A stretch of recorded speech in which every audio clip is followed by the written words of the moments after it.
get a move on here. So today's agenda, we will be going over how to outline a paper, create a thesis, going over some embedded quotes, paraphrasing, signaling, tips for improving your academic writing. We'll be going over some resources that Post does have. And again, like I mentioned, we'll be going over the Q&A. Like I mentioned, my name is Caitlin. I'm an academic advisor here at Post University, specializing in the first term. And I'm not too sure if I have a partner in here tonight. Is there another advisor in here with me tonight?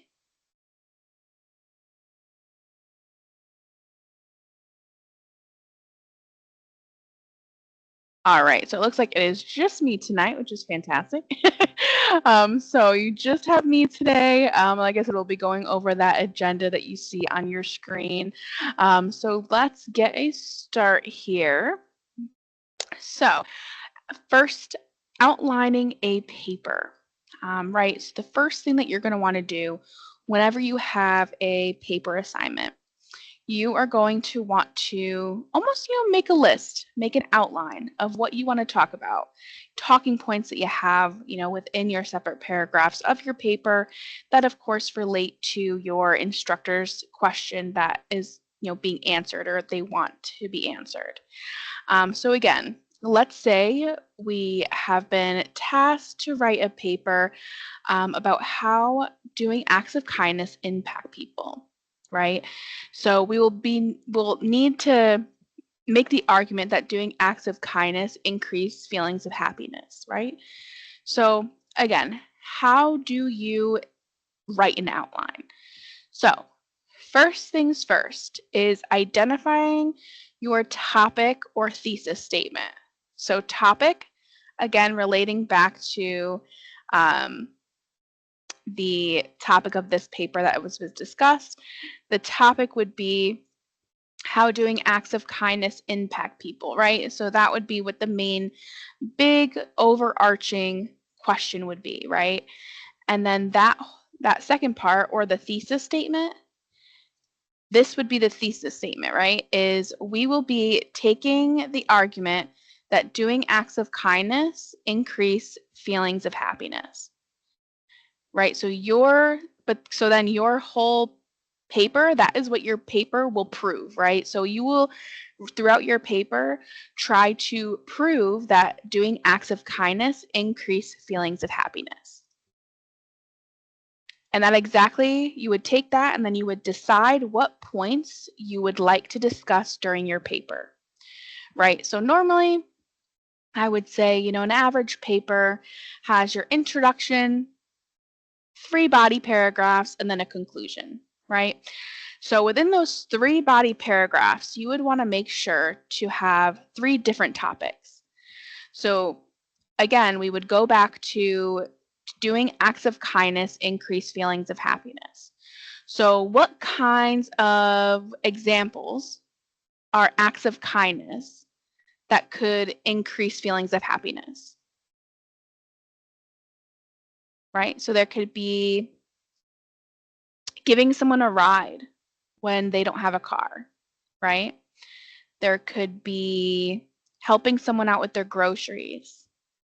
There could be, giving someone $5, right? Because they don't have enough money for a meal. So those 3 acts of kindness would be the focal points in your paper. And for that outline, that is what you would want to put.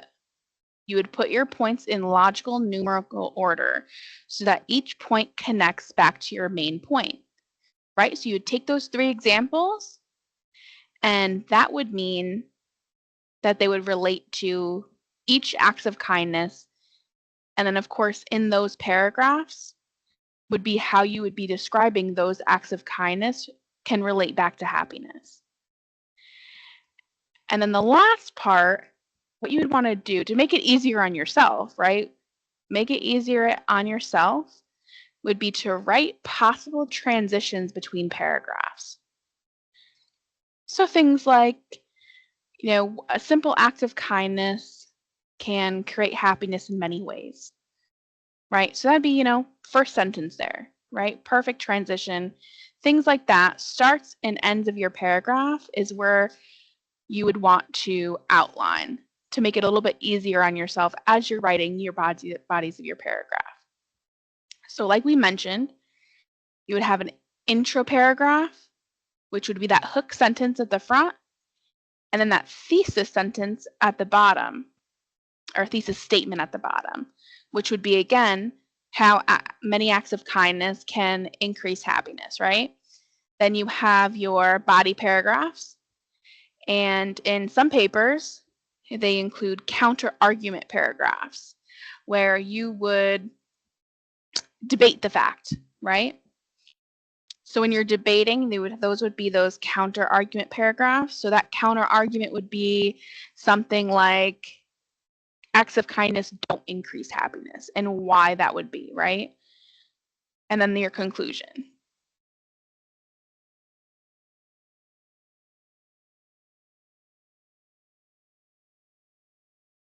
And so this just goes into a little bit more of an outline. So if you can, I would always just take a picture. I'll leave this up for a second. Of this is how it would almost look when you're doing your outline, right? So you would just make titles. You would do your introduction. You would write the hook about being kind is good for people. What are acts of kindness? How would I, as a writer, define them? And then the thesis statement would be that last sentence of your introduction.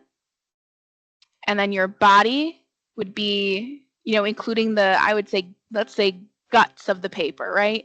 So it'd be the middle, the most, beefiest paragraphs with the most information that you have, right? So that would be when your research that you look up. So you would, look for research for each body paragraph to argue your point.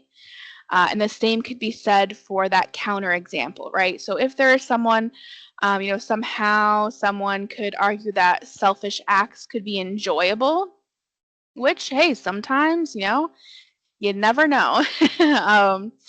That is what you would want to put in there. And then again, conclusions would be just wrap up why acts of kindness leads to happiness. A conclusion is a lot about just reiterating your thesis statement.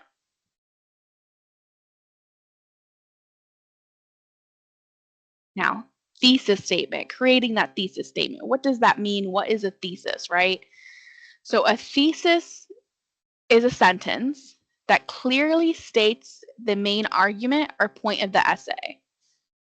It summarizes the author's position on a topic, and it also outlines the key points that will be discussed throughout the paper, right? So acts of kindness can not only help others, but the person who is extending that kindness can experience positive emotions as well because, A, B, and C. Then you would list those 3 topics that you're going to be discussing throughout your paper. And I would say the most important thing, right, is that academic voice, is that academic writing. You would want to make declarative statements. No using I, no we. It's a lot of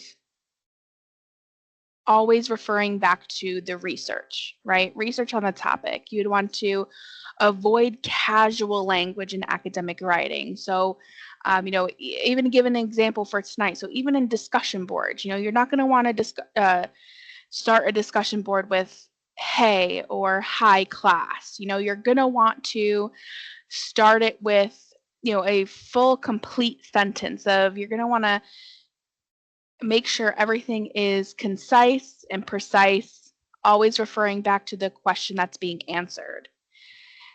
And you're always going to want to use sources to back up your statement. So this, of course, you will learn, especially, throughout your academic career, throughout certain courses, especially when you start to get into your higher courses, right? So English 110, college writing, English 130, those higher level English courses, higher level major courses. you'll of course start to learn more about how to research, how to look up different topics, and then of course, citing them within papers and of course on the reference page.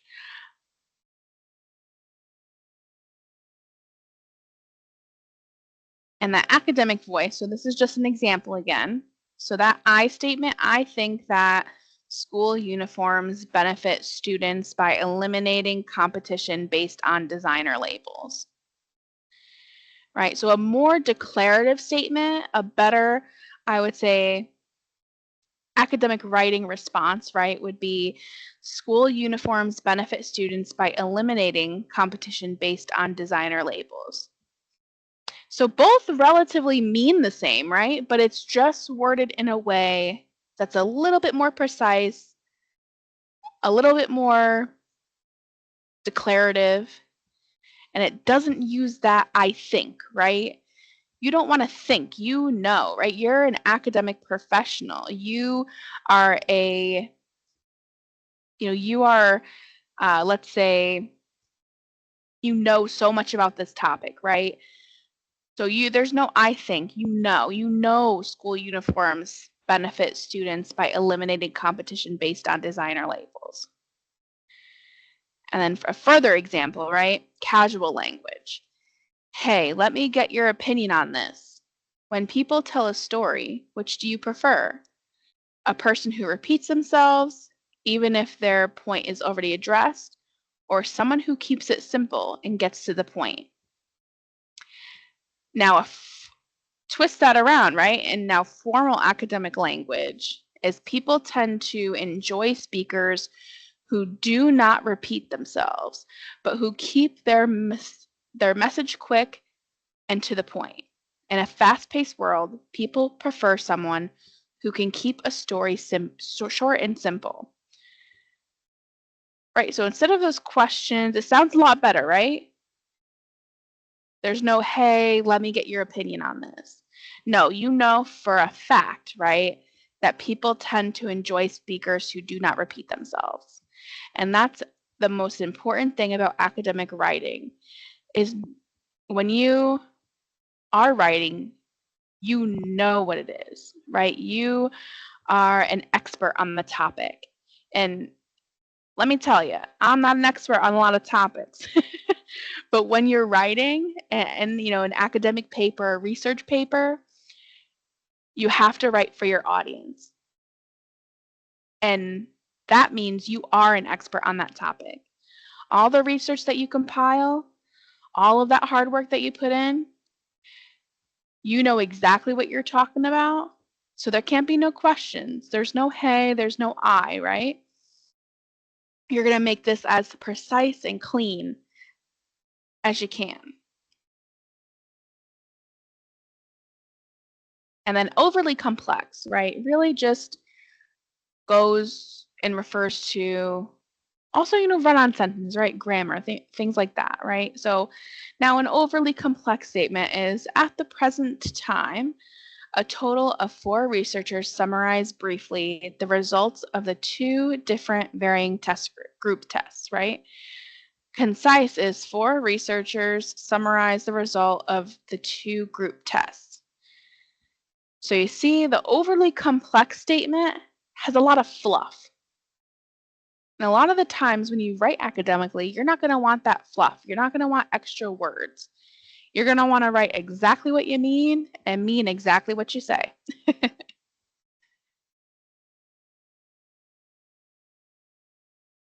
And then using precise academic words, you're going to want to be specific. So, for example, researchers had a really good response to the survey, right? Versus researchers had a 75% response rate to the survey. And that preciseness, that is where your research comes in, right? So when you're writing, you're going to want to take your research and put specific examples in there. So if you were looking up good responses to the survey, you're not just going to write they had really good responses. You're going to research the response rate to each survey and then specifically go into detail of that survey, right? So it's a lot cleaner, precise, it's not complex, because it's just one statement, right? Researchers had a 75% response rate to the survey. And that, of course, goes over academic writing in general, just to give you guys a little bit of insight on what it, of course, will look like, especially down the line as you develop your skills and go into higher level classes. And as we move on, we'll talk a little bit about embedded quotes. So they're a little bit more of a natural way of putting quotes into your writing while still citing the author. So, as you're writing, you're going to want to make sure that you improve the flow of your writing, incorporate your own words to help it transition smoothly, and then of course create a balance between your own words and those of the authors you research, right? Because you're not going to want to put quotes in 100% of your paper, right? Because that will get you a knock with plagiarism. So we definitely don't want that, right? So no knocks for plagiarism. We want to make sure there's a good balance of your own descriptions, of your own, responses with, the author's research just to back up what you have to say. And so an example of embedded quote, right? This would be in his influential work, The Interpretation of Dreams, 1925, Freud argued that dreams are the royal road to the unconsciousness, expressing encoded imagery, the dreamer's unfulfilled wishes through a process known as dream work. You see how everything is not just in quotes within this quote. You see how everything is, really just embedded into that sentence, right? So it's not an exact quote, but it's pieces, right, that you could find in The Interpretation of Dreams, 1925, on page 125 and page 128.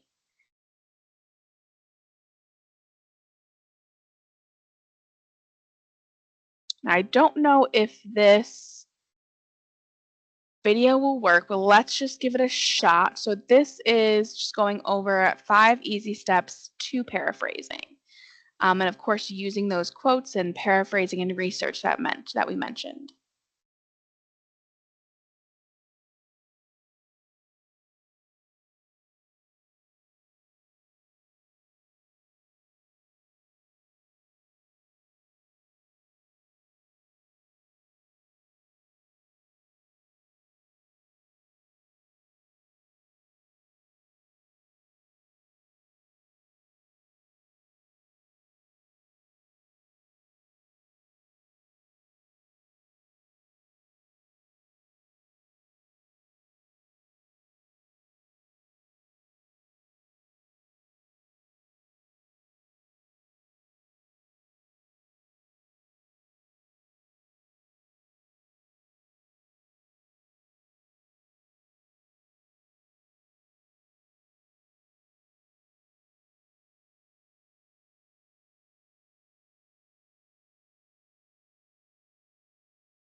All right, perfect. So I hope the majority was able to hear that video, but we will, of course, be going over paraphrasing, which is exactly what was discussed in that video. Right. So what you're going to want to do is read and reread. You're going to want to make sure you know the selected source material, so that way you can make sure you understand it thoroughly. The next part of that is taking notes, right? So as you read a passage, in your own words, you're going to want to make sure to take notes and how it relates back to the topic that you're researching. And then a third, I would say, tip really is to put the original passage away. So close the book or close the screen, shut the screen off, move it away, minimize it, whatever it is, and then rephrase the passage in your own words using your notes as your guide, because that will make it a lot easier. So that way you don't keep looking at, what you were reading, to, of course, kind of paraphrase and put that research in your own writing. And of course, when you're finished, you are going to want to check your paraphrase against the original. If your wording is too close, or you use, I would say, any unique terminology or the same exact terminology that was discussed, I would consider especially, using embedded quotes. So quotes, quotation marks, within your paraphrase. And as always, you are going to want to always include a citation at the end. So again, it would be the author's last name and then year of publication.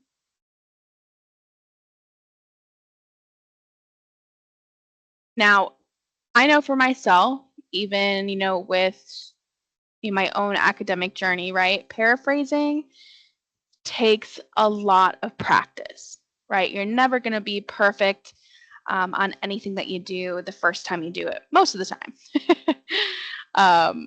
So good paraphrasing skills are a fantastic point for good academic writing. It helps you make your argument to the reader in your own words. It allows you to validate your words through sources as you would if you were using quotes. And then, of course, it really, really improves the flow of your paper.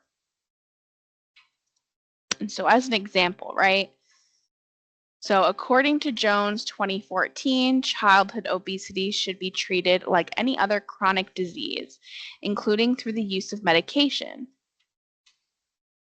Comparing that exact quote to Jones 2014 has argued that childhood obesity should be viewed as a medical condition, and as such, treatment with drugs should be an option.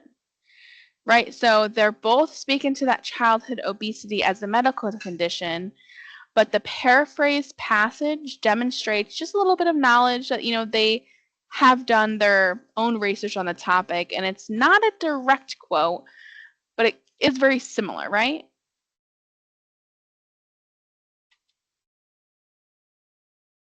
And now signaling within academic writing. So whether using paraphrase or quoted material, it is important that you let the reader know whose turn, quote unquote, it is in your paper. So think of yourself as a conductor in an orchestra. You are the writer, you're in charge, right? You are the expert on your topic. So if there is no signal phrase or citation attached to an idea, the assumption is that the idea came from you, right? The problem with that is it can lead to problems within the university, right? Problems with plagiarizing papers. And that's what you want to avoid, right? You don't want any dings for plagiarism, on your enrollment. You don't want anything like that there, right? So you're going to always want to make sure that you use a signal phrase, or I would say mostly a citation. I say citation as, mostly, I would say the most popular option, right? To make sure that, the reader knows that that research is not coming directly from you. You're not the researcher per se, in a study. You're just the writer And of course, I would say research or compiling information to prove your point in your paper. And now signaling is usually, I would say, at the beginning of paragraphs, right, or in the middle. So according to, right, so you would put the author's name or date. For example, right back in this example, right, according to Jones 2014. That is a signal right there, right in the beginning, according to Jones, right? So you are signaling that you're going to be discussing Jones's research and what he stated in that research, right? So that's just an example there. There's other things, other wordings that you can have, whether it's author's last name and then you state, there's points out, right? Or as stated in, or, let's say you had Jones argues. There's asserts, believes, as emphasized in so-and-so's research, right?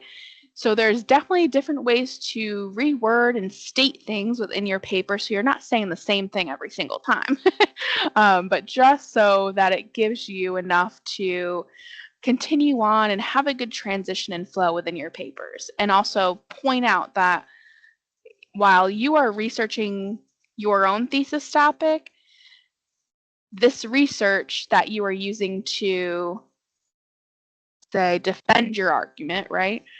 That research is not from you, but hey, my thesis statement is showing I'm saying this, like kindness or acts of kindness leads to happiness. I'm using all of these different points of research to prove that point. And then, of course, other ways to improve academic writing, right? Now, I know we went over this throughout this presentation, right? So using less quotes, more paraphrasing. The more you paraphrase, the easier it is, in my opinion, to write that paper. And the better you are in the long run when you start to get on to, your higher level courses, if you, end up going into your master's and doing dissertations and all of that writing. It's always good to get a hold of paraphrasing now, right? So in doing that, you're going to want to focus on academic writing as dedicated time, right? You're going to want to take your time writing, reading, taking notes, staying away from texting, social media, while writing papers, because you're going to want to really learn the topic that you're researching. And now again, of course, seeking feedback before an assignment is due. There's tons of different options. You can always ask your instructor and always contact the Writing Center. So CAS is the Center of Academic Success. They're a fantastic resource to use here at Post. I do know that the Writing Center is fantastic. So let's say you have a paper due this Sunday and you have already finished completing it today. You could be able to submit your paper, get some feedback on that, to just be able to, edit it and submit it on Sunday. So they are truly, truly great resources to use. I will put their information right in the chat for you as soon as we get to that Q&A portion, so that way you have that there. And then, like I mentioned before, practice makes perfect, right? We're never perfect the first time, especially in academic writing. There's so many components to it. And sometimes it's just so hard to know which way to go or what to write, right? Well, truly, practice makes perfect. And getting that feedback to help assist you is probably the best part, right? That way you can know how to edit, where to edit, what am I lacking, what do I need to practice? That's probably the best part there. And that just leads into the Center of Academic Success, some resources, professor feedback, and then, of course, just utilizing Grammarly that you all have.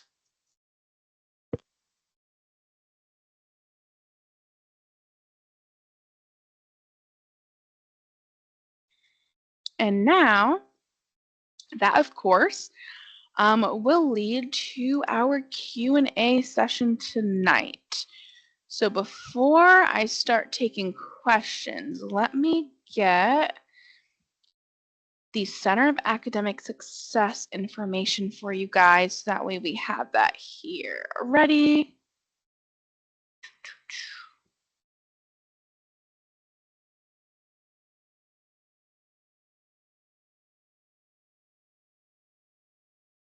All right, so I'm just going to drop a couple of different things in the chat. So I'm going to drop the academic advising number, so that way we all have access to academic advising. I am then going to put in the Center of Academic Success and Writing Center information. You will see their number there, emails there, and then just some links for resources for the Writing Center and all that good stuff there. So that way you guys have that.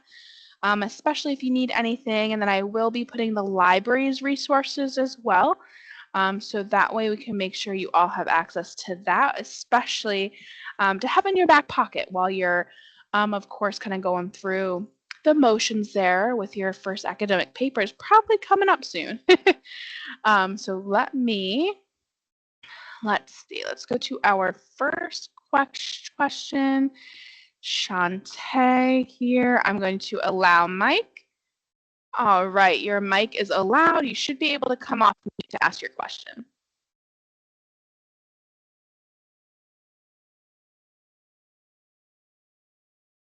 Shantae?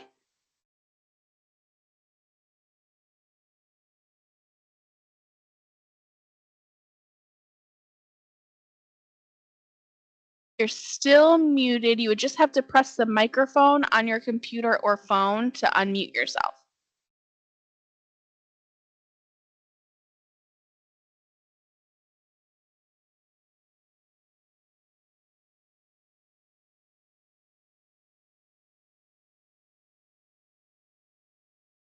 And if anyone wants to answer questions, you would just have to use the raise your hand feature like I am doing so. So that way you can get in line there and I can disable your mic here.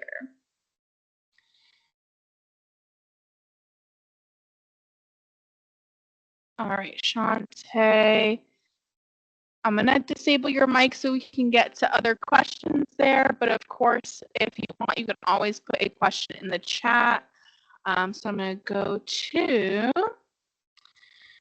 Miranda here. Let me allow your mic. Perfect. The mic is allowed. You can definitely come off mute now.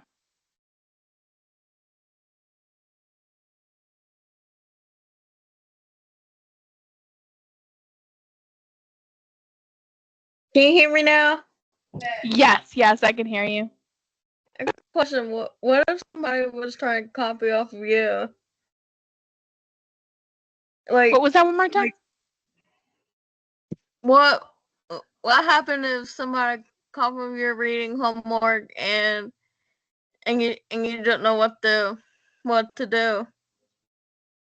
Gotcha. So if somebody copied off your homework? Yeah. Gotcha. So that would probably be dinged whenever you submit papers or discussion boards that is put through the system at Post. So if they did, they might get dinged for it. And of course, they would have to go through an academic integrity process, therefore. All right.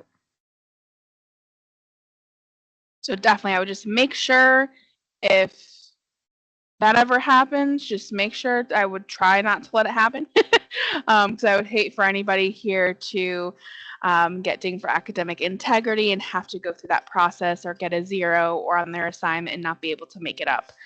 So I would definitely just make sure to be very wary on what you kind of copy or paraphrase on that end of things.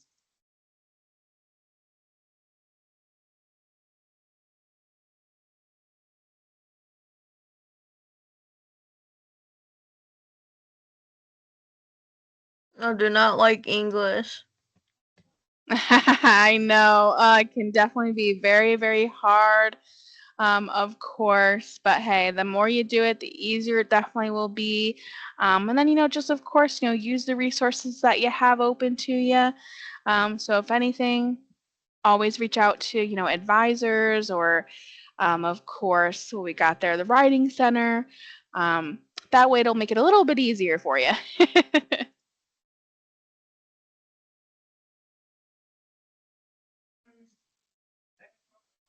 Perfect there. Let's see. Any other questions at all?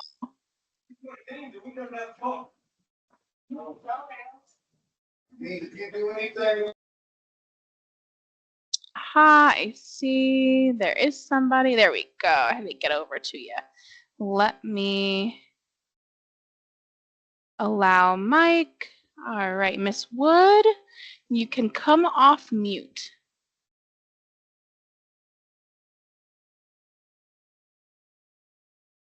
Is there a microphone at all?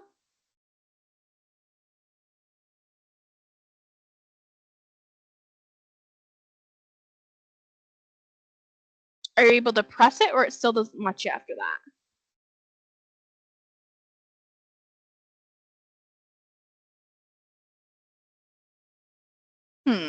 You can always try to log out and then log back in, see if that works.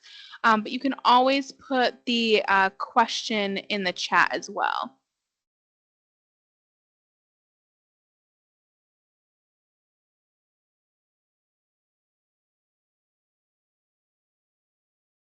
Let's see.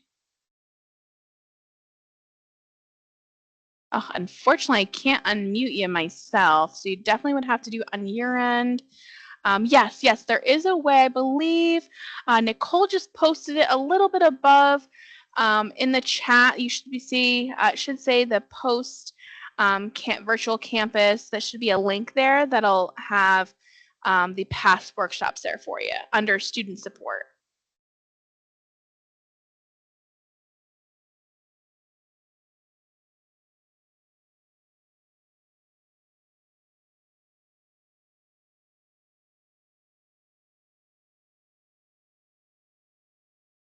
That definitely should help you. There's tons of different ones there. And then as for who to talk to about a study buddy as far as notes and ideas, now this is for everyone. Great question. There are ways, of course, you could do that here. I know many students use workshops, right, to, of course, connect with other students, make friends, especially in the chats. Of course, I know tons of students have met here, within the chats here. There are hallway chats, I believe, usually in each class in Blackboard, right? So that hallway is where you're able to ask questions, connect with other students. And then, of course, as Nicole mentions, there is a online student Facebook lounge. So if you are a member of Facebook or, social media, I would definitely recommend posting on that online student Facebook lounge as well, saying, hey, I'm interested in study buddies, kind of going over notes and ideas and, bouncing ideas off of each other for certain projects. I know that is a great way to connect as well.